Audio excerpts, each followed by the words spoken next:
Hey guys, this is Maysite, and this is going to be a Dragon Hair Silent Gods video.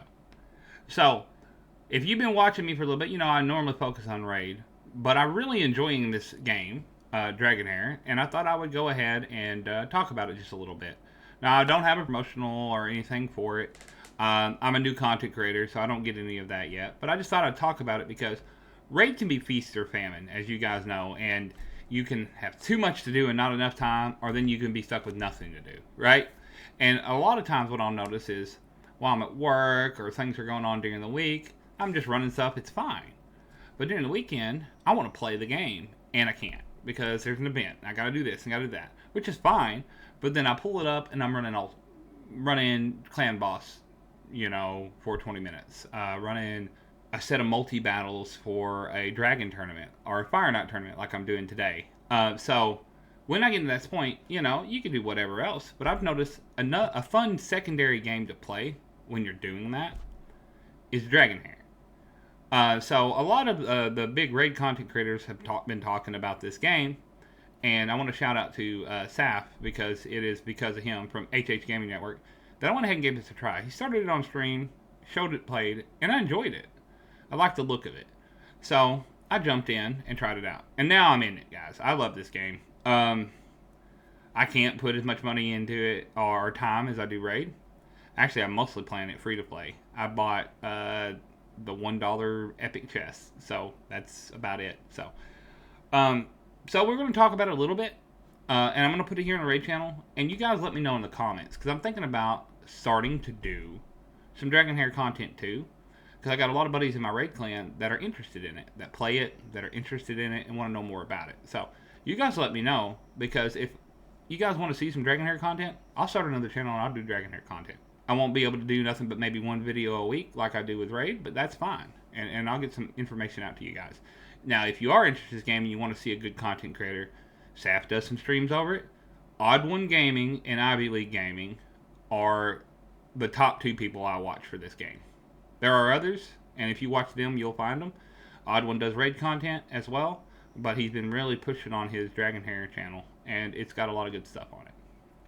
So we're just going to go over the game a little bit for people who haven't seen it. Basically, you have the hero collector gacha mechanic like you do in Raid. Instead of it all being a little thing and you click on it, it's kind of got like an open world exploration. So you have this open world you can explore. And this is a mobile game with a PC client. I'm running the PC client right now, and I'll say this about it. I prefer mobile games with a PC client because, yes, that means I can play them on mobile. I have a long commute. I can set up something, set it in my seat. Don't touch it while I drive. I can pull it out in boring spots and lunch breaks at work. But then I can get on at home in my comfortable computer chair and actually play it. And so I love games that have a PC client.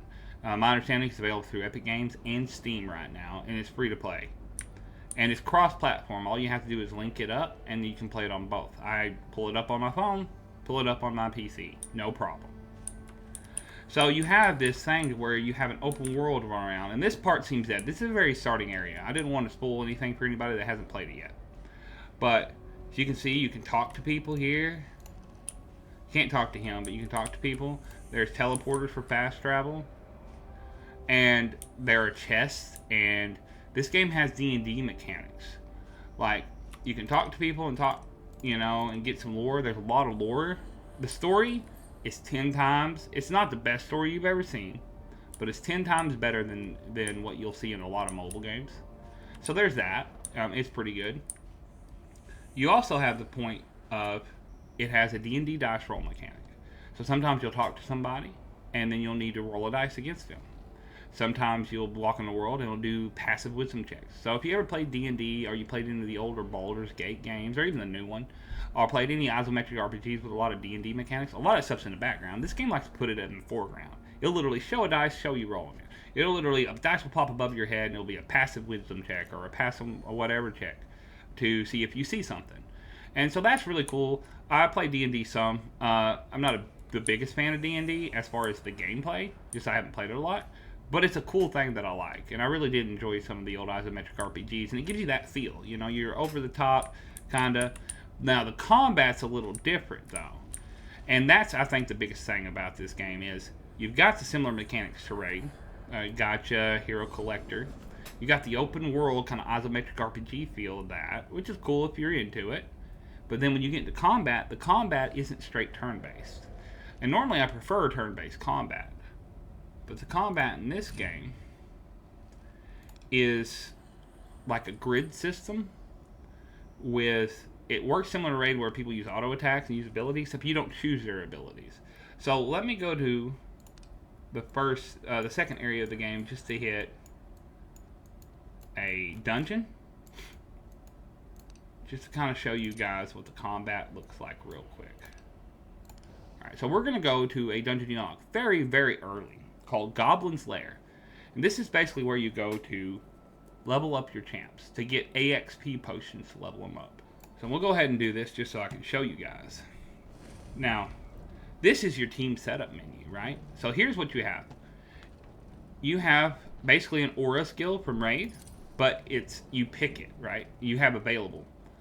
Like, the 5 heroes I'm using it right now, there's only 2 available. There's an increased accuracy and an increased HP. We're going to go with the accuracy, right?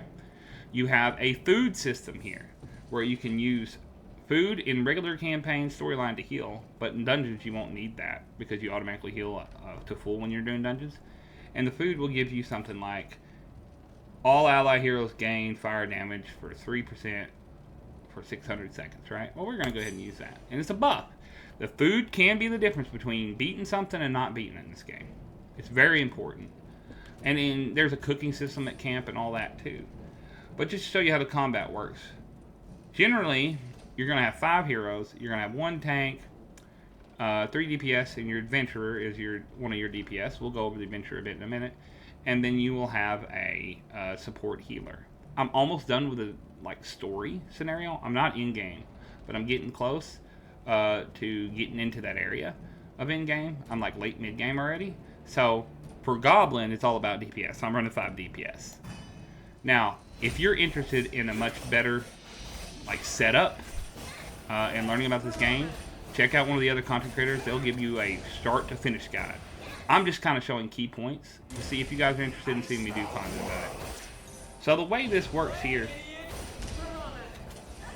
let me turn my desktop audio down a little bit. It's a little loud. Cut. I'm running it in auto.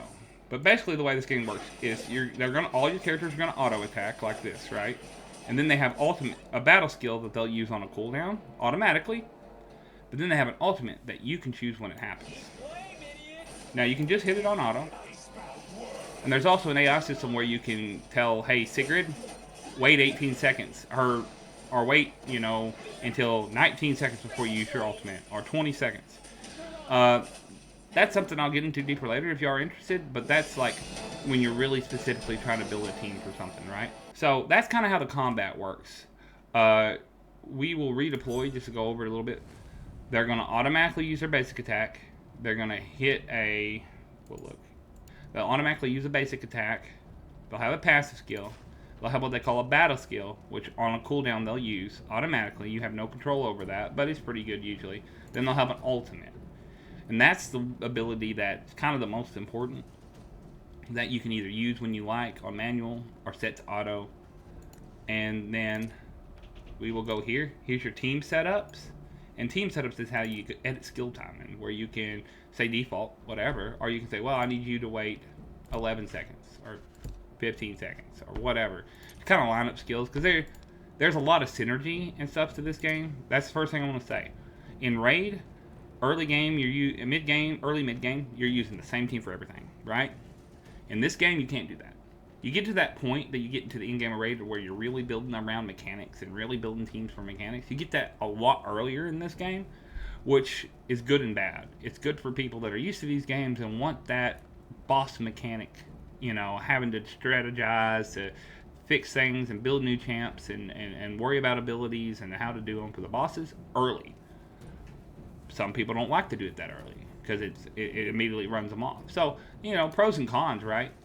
But you also have the fact that in this game currently, you can completely beat it with epics and rares. Some of the best champs in the game are epics and rares. Now, a good legendary will push you But I said I'm playing low spent, right? So I have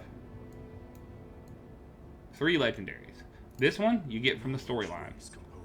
It shows you at the very beginning of the game how you get them. I just got them. This one I pulled from a dice, and this one I pulled from a dice real early. You'll get into it later, but there's a lot of synergies when you build teams, where this guy is really good, but you really got to build a team around him to other people that do rally. If I can find where it is, I'll show you. The game works off an elemental system, to where certain elements work together and give you bonuses, right? So we'll go here. Your adventurer is your most important character. You make her at the beginning, or him. You choose how they look, and they can switch from fire, ice, and lightning. Those are the base 3 elements. Then there's 3 more elements that combine with them, right? And those are your synergies. And you get this thing called elemental affinity. And this will boost the power you get from elemental affinity. The way elemental affinity works is if you have 3 people of the 2 corresponding elements, you get a buff. If you have 5, you get a bigger buff. These are the buffs. You're giving it more and more. Like your first one is hero affinity effect HP plus 100, 200, 300, 400, 500, right? So that means that now you're getting an extra 500 health whenever you have the 3 affinity or whatever. And you get more bonuses from 5 affinity. Here's the attributes your character has, like a D&D attribute system. Talk about that real quick. We talked about earlier about the dice rolls and the checks. These are the attributes going to help with that. A lot of people say go with Dex Intelligence early because it helps you complete the puzzles. If it's a hard one, you can get hints if you have high intelligence. And Dex is because you can steal stuff from people, and it makes it easier to steal stuff, which can save you gold from having to buy that stuff. And there's quest items that you have to either buy or steal or whatever. I won't go too much deep into that. If you're interested in that, other content creators have it, and I can go into it. But this is more of just a quick introductory on how does this game work, and kind of, is it something you'd be interested in? This is Season 1. There was a beta that was Season 0. Now, this game is going to work in seasons, and that's going to be the biggest thing. It's either going to turn people off or bring people in. In one way, it'll keep the game fresh, and I like that. In another way, you do lose certain things. Now, you're not going to lose everything. Like, you got a champion, you're going to keep it. From my understanding, the main things you lose is you lose artifact levels, but you get 70% of the material to make it back. You lose character levels, but you keep all your characters. You keep your artifacts. You keep a lot of anything you pay for, anything that's like a in-game currency thing. Any of your dice and stuff you keep. So in Season 1, fire and poison are elemental affinity. Lightning and radiant, ice and necrosis. And there's a lot of things in the game that go into that, but we won't go too deep into that right now. But there's a lot of things in this game that pull from that. Season 2 is going to be different, which means you're going to have different combinations you can make with champions. So that keeps it fresh, because that means you're going to have to keep making different teams and different things. And then the game's already got a lot of depth into it. Like, they're staggering the releases. For instance, if you're on a server and you start in a new server, that server will have a time. They're doing times with the servers. So there's events, like for right now, example, we'll go to events. There's this event, Imperial Shadow Recast, which is like a in-game event to get Udior. This event was already going in some of the other servers. Already passed in some of the first servers. So you're not going to miss out on stuff. If you start right now, you just start in a new server, right? But there is another event coming up that is a licensed event. And because of that, my understanding is it's going to be on every server at the same time. And that's this D&D event. Now, I'll be honest, I'm a little bit of a fanboy, so this event right here is one of the things that really brought me into the game deeper. So, I'm probably pronouncing his name wrong, but I want to point out that I've been reading these books since I was 14 years old. This character, the way I've always pronounced the name, is Drist Duerden. That's probably not the pronunciation. It's a set of books written by a writer named R.A. Salvatore. They've been out forever. They were set in the world of Forgotten Realms, which is a setting in D&D. Super popular character, at least in I know in America, anybody who's read his books. But not only is his books became so popular that he's got his own video game, a couple. Believe it was Dark Alliance. They recently did a remake of the game for the PS5, and that was originally a PS2 game. He shows up in the MMO Neverwinter because he is just such a big staple in the Forgotten Realms setting now. Anything that has Forgotten Realms in it. Now, I don't know if he appears in Baldur's Gate 3. Baldur's Gate is in the world of Forgotten Realms, but I know that the guys that made Baldur's Gate, after the first two, before they, 3 was just released recently, they made Neverwinter Nights. And I know he was in one of those. They made the Legends of Icewind Dale, which was all about him and the characters from the R.A. Salvatore books. So this is a well-known character. And I'm a big fanboy of the character, so I'm really wanting to do this event. So you got a similar thing with Raid when these events, though. From my best, I don't know how the event's going to work, but from what I read from the details, the event's going to work something like you summon dice, the big dice, the Heliolite dice. These right here. The harder ones to get, the ones that get you legendaries. And that he'll be boosted, similar to a 10x, during that summon. And if you don't get them, you still get like a guaranteed. It's like a mix. It's like, hey, you pull for him, he's on a 10x, you get him, great. If you don't, there's a guaranteed aspect to it, to where if you pull enough, you get enough of this other thing. Anytime you pull in that event, you get 100 blades. You get enough 100 blades, you can just get them. If you get him early, then you can use the 100 blades to do what's, I can't remember what it's called. It's some kind of enhancement that Dragon Hair does. When you get dupes of rares and epics, you get materials to level up artifacts, and you get materials to buy in exchange rare and epic artifacts, right? I'll show you that in exchange real quick. So here's where you buy rare artifacts. Here's where you buy epic artifacts. And then you can also buy legendary artifacts. But those work a little differently, I think. You get imprint, dupe legendaries. But you can also get exclusive things. And then there's like a way you can like make a legendary more powerful with the imprint of them. So dupes of epics and rares don't matter. You don't get dupes. That's a good thing, I think, personally. You don't do any kind of feed champs into other champs. No, it's all about XP pots. It's a much simpler situation. It requires less tedium. I mean, it means you got to run Goblin, which is what gets you the XP pots a lot more. But then when you get a dupe legendary, it's still good. So that's a good system. I haven't got to play with it much. I haven't pulled very many legendaries because I am real low spend and just playing it. And I started way behind everybody on this. So there's a lot of Twitch streamers and content creators on YouTube that are playing the heck out of this game, guys. So that's all I'm going to go through today. If you guys are interested, let me know. I will gladly do some more in-depth videos on this. If nothing else, if you like it, go check out Odd One or Ivy League Gaming. They're the top two, in my opinion, pushing on YouTube for this. And then SAF, HH Gaming Network, plays it on Twitch sometimes. And they all got good information. It's a fun game. It's new. Play it. I'm going to play it until Season 2 and check out Season 2 and see how hard the reset kind of mechanic of it. See if it turns me off. Because some people are turned off about reset mechanics. Diablo 4 does that as well, and a lot of people are turned off by it, about the season mechanic. But I'm having a lot of fun with it, and I think you guys should check it out if you want a game to play on the side of Raid. And yeah, let me know in the comments if you want any more information about it, if you want me to do any content on it. And if you like the video, please hit the like button. It helps me out a lot. Alright, thanks guys, and I'll see y'all in the next video.